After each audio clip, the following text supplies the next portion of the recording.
Je suis la main invisible du marché, pour ceux qui sont familiers avec Adam Smith. Et la main invisible du marché, elle est certes invisible, mais elle n'est pas indolore quand vous la prenez dans la gueule.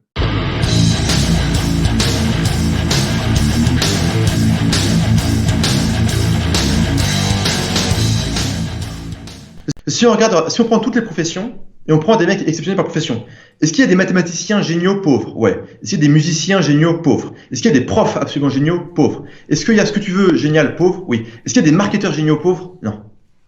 Il n'y a pas. Être un marketeur très très bon, c'est l'assurance contre le chômage et la pauvreté. Les gens ils imaginent que la vente, c'est aller voir un mec, aller l'emmerder pour lui demander quelque chose.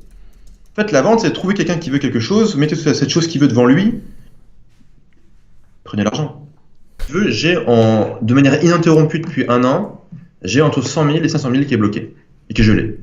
Un coup c'est là, un coup c'est là, un coup c'est tellement et tout. Jusqu'au moment où, pour la première fois, mon banquier m'a demandé. En fait, il bloque, mais il vous appelle pas, quoi. Il bloque juste comme des cons, quoi.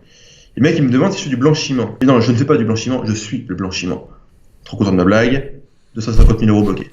Ça commence à puer. C'est quand même en face de nous, on a quand même des Chinois qui travaillent 14 heures par jour et qui ont 10 points de cuite plus que nous, quoi. Donc c'est bien de se teindre les cheveux en bleu et d'inventer des discriminations, mais tôt ou tard, il faudra quand même affronter la réalité, quoi. Je sais pas, vous connaissez l'expression too big to fail pour les banques. À 100K, t'es too big to fuck with. On vient pas te faire chier. 100K, tu rentres dans le game, tu rentres dans le Carlos game, quoi. Petite référence à Carlos Ghosn, j'ai un modèle pour nous tous. Carlos Ghosn, c'est le gars, on lui dit, monsieur, vous êtes en prison. Le mec, il fait, ah non, je crois pas. Non, je crois vraiment pas, je crois que je vais juste rentrer chez moi, quoi. Ça va pas le faire. Prison? Non, non. Merci pour la proposition, mais je vais prendre mon jet, là, il est sur le tarmac et je me casse, quoi. Et je pense que c'est la bonne attitude. En général, dans la vie, vous avez un filtre. Ce filtre, c'est pas tellement l'éducation, c'est plus le danger des conséquences. C'est que, je sais pas, quand vous n'êtes pas content contre SFR, vous rentrez pas avec une batte de baseball dans la boutique pour tout péter. Bah non, ça vous faites pas. Parce que vous avez peur des conséquences. À 100K par mois, il y a un truc qui se passe chimiquement dans le cerveau, c'est vous dites, ouais, mais au pire, j'ai un avocat et je vais payer juste une putain de prune de sa race, quoi. Et là, SFR, ils m'ont vraiment fait chier. Et là, soudainement, rentrer avec la batte dans la boutique, ça paraît, soudainement, ça choque pas. Moi, ma gonzesse, elle me dit, pourquoi tu conduis pas? Je dis, meuf, je suis ultra sensible au bruit. S'il y a un mec qui klaxonne, je vais sauter de la Lambo avec la katana et je vais lui défoncer sa putain de caisse. Le problème que t'as, c'est qu'en fait, là, ça relève quand même du pénal et tu vas quand même en tôle. Et en fait, pour moi, un des dangers, c'est de perdre pied avec la réalité et de se foutre dans la merde. Et c'est compliqué de savoir où est le filtre. Tout ce qui était des filtres avant, c'était ouais, mais avant, tu vois, des problèmes juridiques. Mais une fois que t'as des bons avocats, tu comprends que les problèmes juridiques, c'est des conneries. Tu vois, mais tu peux taper des putains de prunes et des amendes de folie, tu fais. Ouais, ok, bah, je fais un chèque, quoi. Quand j'étais gosse, je disais, mais j'ai pas envie de faire ça. On dit, ouais, mais c'est la réalité. Tu sais, alors c'est la vraie vie. Je fais, ok. Bon, bah, la vraie vie, maintenant, je lui fous une levrette, elle ferme sa gueule, quoi. Un truc que je consomme à fond, c'est quand j'arrive pas à pioncer le soir, je me fais des théories du complot. Tu m'avais dit ça. Ouais, non, c'est génial. Parce que pour couper avec le taf, super. Et après, le lendemain, tu te réveilles et pour faire des textes de vente, tu pars sur un truc genre Macron ne veut pas que vous sachiez ce truc, ce projet d'investissement. Le plus con qu'on a fait, c'était la fortune cachée d'Israël. Ah ouais, bah voilà, justement. Tu On veux s'est fait lire engueuler. Hein. les deux sous-titres qu'il y avait en dessous de ça? Je sais plus, c'était un truc complètement con, c'était genre. Même si tu n'es pas juif et même si tu détestes Israël. Ouais, c'est ça, c'est comment gagner 500 euros par mois sur les MGI, même si t'es pas juif et même si tu détestes Israël.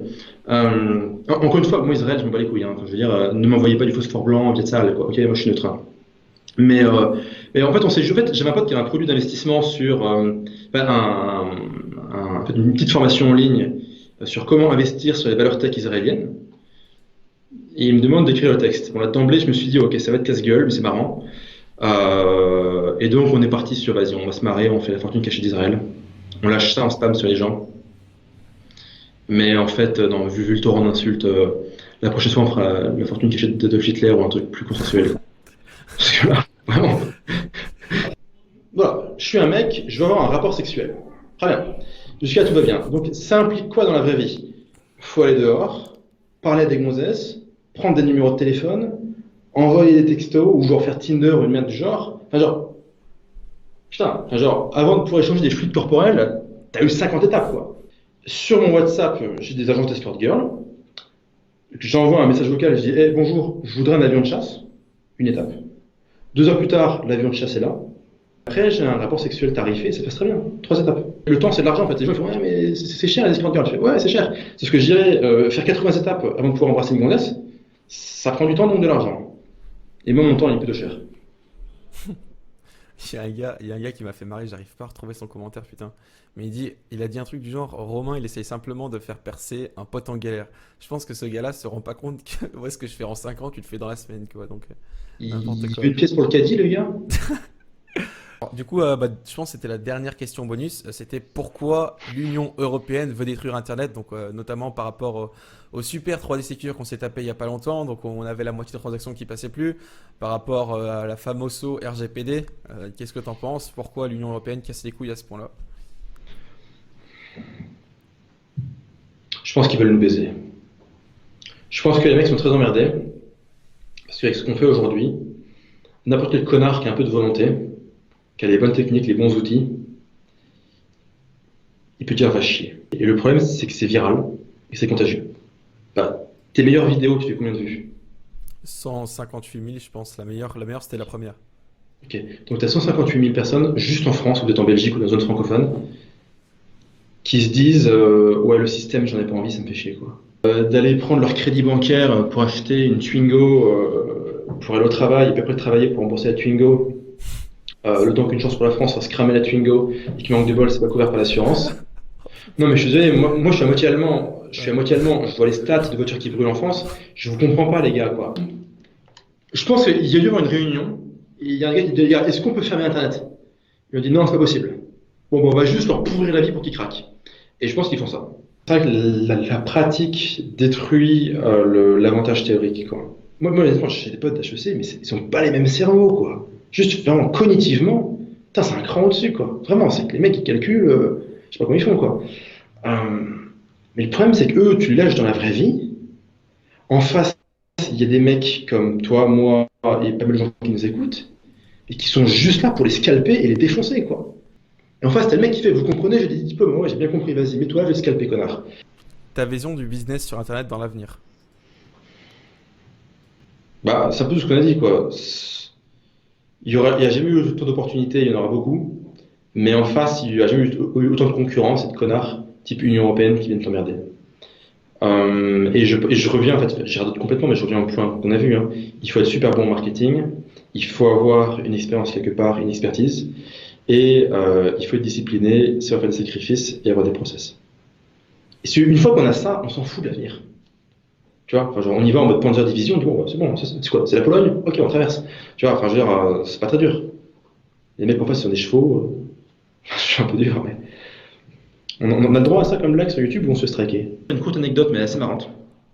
Je vais prendre, je sais pas, 45 secondes. Il y a 6 mois, j'étais à un rendez-vous d'entrepreneur à Berlin. Et j'étais invité là-bas. Il n'y a que des mecs qui ont monté des vraies boîtes. Il y a un type. Son job, c'était de prendre en photo de la merde humaine et avec de l'intelligence artificielle, identifier des maladies. Donc, le type, il est utile à l'humanité. Il a fait Harvard Science, machin. Il a un QI à 5 chiffres. Sauf qu'il gagne pas une thune. Le mec, en fait, tout le monde s'est présenté autour de la table. Donc lui, il dit voilà, moi je vais soigner le cancer. Moi, je dis bah, moi, je suis juste là pour vendre du spam, quoi. Et le mec, à la fin, il vient me voir, il dit mais t'arrives à en vivre, quoi. Et c'est il y a 6 mois, et je lui avais dit bah, tu vois, concrètement, ce mois-ci, j'ai fait, je crois que j'ai fait 340 000 balles de profit perso. Et là, le type, en fait, d'abord, il a regardé ses pieds en mode putain, qu'est-ce qui se passe? Après, il a essayé de se raccrocher en mode mais à quoi ça sert l'argent, quoi? En fait, qui s'écroule forcément. Ouais, c'est que le choc est tellement dur, donc le mec il s'accroche à un truc, tu vois, il fait mais t'en fais quoi de l'argent? Et là c'est moi qui ai regardé mes pompes en mode c'est vrai que maintenant tu me poses la question. Et je lui dis bah j'achète du bitcoin et des putes. Et le mec s'est barré. Et c'est con parce que le type était super intelligent, super sympa, mais la première boîte qu'il a montée, c'était de soigner le cancer. C'est super dur. Donc je pense qu'à long terme, ce qui est smart, c'est de commencer par un truc qui fait du cash. Pas des milliards, pas des centaines de millions, mais un truc qui vous rapporte d'abord 3 000 € tous les mois, bam, bam, bam, bam, bam, bam, bam. Après, vous processez pour monter à 30 000 balles par mois. À partir de là, vous avez du cash pour monter une vraie boîte. Quand je dis 3 000, 30 000, c'est des vrais sous qui rentrent après impôts, après raquettes, après ponçage d'anus Facebook ou autre. Donc vraiment des vrais sous qui rentrent, quoi. Quelqu'un qui dit un dernier conseil de Tougan avant de partir? C'est un peu général. Seuls les fils de pute survivent. Je pense que c'est en train de devenir plus vrai que jamais. Mais les fils de pute honnêtes.